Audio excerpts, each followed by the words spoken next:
Video शुरू करने से पहले जैसे कि आप सब जानते हो आजकल आईपीएल का सीजन चल रहा है, तो मेरे ख्याल से आप लोग में से काफी लोग आईपीएल देखते भी रहोगे। तो आज मैं आपके लिए वेगस 11 लाया हूँ जिसमें आप गेम्स खेल के पैसे कमा सकते हो और आप लोग मेरा रेफर कोड भी इस्तेमाल कर सकते हो। अगर आपको पता होगा, अगर आप आईपीएल देखते रहोगे तो आप अपनी फेवरेट टीम को सिलेक्ट करके अच्छा अमाउंट विन कर सकते हो और आप लोग इसमें डिपॉजिट करके अप टू 3,34,000 का बोनस भी जीत सकते हो। अगर आप न्यूली रजिस्टर करोगे तो आपको 369 रुपीज का फ्री बोनस मिल जाता है। अगर आप पहला 1000 डिपॉजिट करते हो तो वेगस 11 को इस्तेमाल करना और यूज करना और इस पे गेम्स खेलना काफी आसान है क्योंकि इसका यूजर इंटरफेस काफी इजी है और वेगस 11 से आप इजी तरीके से अर्निंग कर सकते हो रेफर करके भी। और वेगस 11 में आप दूसरे लोग को इनवाइट भी करके उनके साथ भी गेम्स खेल सकते हो। तो नीचे डिस्क्रिप्शन में जाओ, क्लिक करो, आपको वहां वेगस 11 का लिंक मिलेगा। तो यार आखिरकार ड्रैगन बॉल सुपर का ट्रेलर आ चुका है और ये ट्रेलर देखने के बाद ये बताना मुश्किल है कि मैं इस पे रिएक्ट कैसे करूं, क्योंकि ट्रेलर देखकर सिर्फ तुम्हें जो समझ आएगा वो नए कैरेक्टर्स के बारे में और एनिमेशन के बारे में, लेकिन स्टोरी प्रेडिक्ट कर पाना काफी मुश्किल है कि एक्चुअल में स्टोरी क्या होने वाली है और इन सब कैरेक्टर का मूवी में क्या रोल होने वाला है। तो बिना टाइम गवाए हम सीधा आते हैं ट्रेलर के रिव्यू पर। ट्रेलर की शुरुआत होती है इस टाइटल से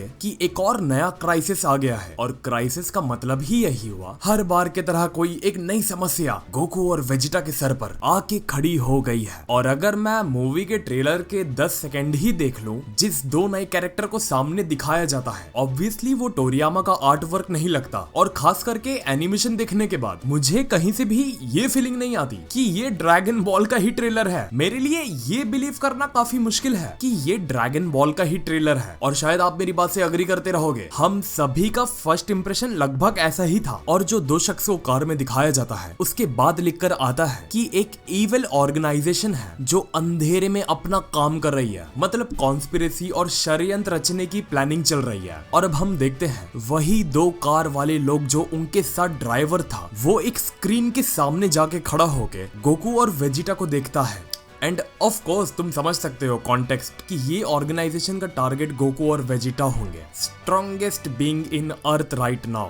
या तो उनको मारने का प्लान होगा, या तो उनको कैदी बनाने का प्लान होगा, या तो फिर उनकी पावर्स को किस तरीके से छीनने का प्लान होगा। और खास करके उस स्क्रीन में माजिन बू को भी दिखाया जाता है। फिर लिखकर आता है राइज अप अवर हीरो। तो ये हीरो कौन है? कोई कुछ नहीं जानता, लेकिन उसके बाद एक नया कैरेक्टर दिखाया जाता है पावर अप करते हुए, और उसके बाद पैन को भी दिखाया जाता है पावर अप करते हुए। चांसेस है हम फर्स्ट टाइम किसी फीमेल को यूनिवर्स 7 से सेयन बनता हुआ देखेंगे। हाँ, केल और बाकी हैं, लेकिन हमारे यूनिवर्स में फीमेल सेन पैन पहली होगी। अब जब पैन का स्किन खत्म होता है तो गोकू को हल्का सा 2D, हल्का सा 3D, हल्का सा CGI और बहुत ज्यादा सा गेम ग्राफिक का हमें सीन दिखाया जाता है जिसमें पिकलो और गोकू एक सीन में होते हैं। और यहाँ सबसे बड़ी चीज जो शायद किसी ने नहीं सोचा था, ब्रॉली प्लेनेट वाम्पा से बीरस के प्लेनेट पर ट्रेनिंग कर रहा होता है, वो भी गोकू के साथ। अब ये मूवी में ये फिक्स है ब्रॉली भी होगा और एक और रीमैच हमें ब्रॉली और गोकू के बीच में देखने मिलेगा। लेकिन देखना यहाँ ये है कि ब्रॉली अपने एंगर मैनेजमेंट पर कैसे कंट्रोल करेगा, अब उसका बर्ताव कैसा होगा गोकू को लेके, क्योंकि we all know non canon stories में ब्रॉली सबसे बड़ा दुश्मन है गोकू के लिए, इवन फ्रीजा से भी ज्यादा। लेकिन कैनन स्टोरी के एंड में हमने देखा था कि ब्रॉली भी गोकू की बात पर मुस्कुराता है और गोकू की दी हुई चीज को वो एक्सेप्ट ही करता है, जैसे खाना, घर। तो शायद वो सब गेस्चर देखने से पता लगता है कि हाँ, ब्रॉली और गोकू में फिलहाल के लिए अभी तो कुछ पर्सनल नहीं है। और फिर हम देखते हैं जो पिकोलो पर हमला होता है अचानक में ऊपर से, वो एक न्यू कैरेक्टर करता है और उस न्यू कैरेक्टर का नाम है गैमा 2।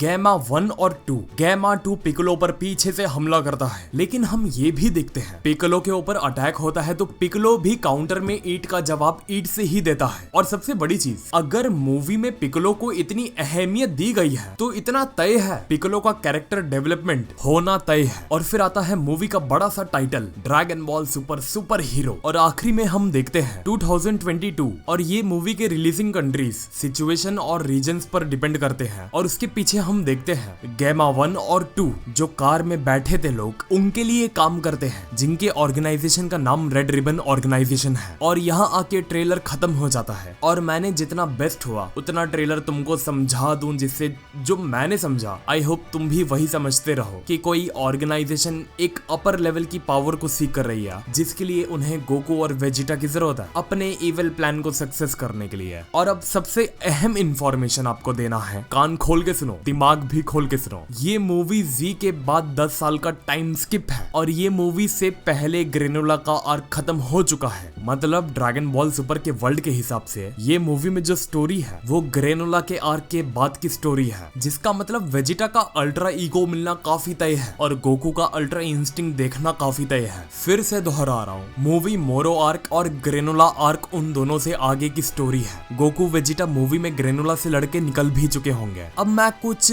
पास्ट में जाना चाहता हूँ, ड्रैगन बॉल के टाइम, और ध्यान दो ये मूवी से काफी रिलेटेड है और स्टोरी से काफी कनेक्टेड है, क्योंकि यहाँ बहुत से लोग हैं जिन्होंने ड्रैगन बॉल नहीं देखा। काफी लोगों ने ड्रैगन बॉल को ड्रैगन बॉल जी से शुरू किया है। तो रेड रिबन नाम की एक ऑर्गेनाइजेशन हुआ करती थी ड्रैगन बॉल में, नॉट जी एंड सुपर। फिर से कह रहा हूँ, ड्रैगन बॉल में जब गोकू का बचपना था, तो लॉन्ग स्टोरी शॉर्ट करके बताऊंगा, बचपने में गोकू ने रेड रिबन वालों की बहुत कायदे से मारी थी। तो ये ऑर्गेनाइजेशन मूवी में एक बार फिर एक्टिव हो गया है, जो गोकू को एक विलेन की तरह देखता है और रिवेंज लेना चाहता है और अपने पास्ट का हिसाब किताब बराबर करना चाहता होगा। इतना डेफिनेटली होने ही वाला है, क्योंकि रेड रिबन के हिसाब से वो खुद को हमेशा से हीरो समझते हैं और गोकू को विलेन। जिसने ड्रैगन बॉल देखा होगा शायद उसको पता होगा। समझ जाओ, रेड रिबन को और कुछ नहीं, सिर्फ अपना पुराना हिसाब किताब पूरा करना है। और ये बार रेड रिबन काफी टेक्नोलॉजीज, रिसर्च, वेपन्स और काफी मॉडर्न तरीके से आया है। That's it। अब स्टोरी का कॉन्टेक्स्ट क्या होगा वो नहीं पता, लेकिन कंटेंट हमें पता लग चुका है। लगभग अंदाजा हो चुका है कि मूवी का डायरेक्शन क्या होगा। और वो जो गैमा 1 और 2 हैं, वो भी रेड रिबन आर्मी के ही हैं। अगर ब्रॉली के साथ गोकू ट्रेन कर रहा है तो अब सीधी सी बात है, अब आगे से ब्रॉली को भी आर्क में ज्यादा इन्वॉल्व किया जाएगा। गोकू शायद उसे भी सिखाए गॉड की के बारे में और सुपर सेन ब्लू के बारे में, क्योंकि गोकू कह के गया था कि वापस से आएगा और उसे अच्छे से ट्रेन करेगा। तो क्या हम यहाँ वही होता देखेंगे? मैं तो फिर से कहूंगा, मेरे पास कोई वर्ड्स नहीं है कि मैं इस मूवी को किस तरीके से डिफाइन करूं। मैं पर्सनली सेटिस्फाइड हूं ट्रेलर से,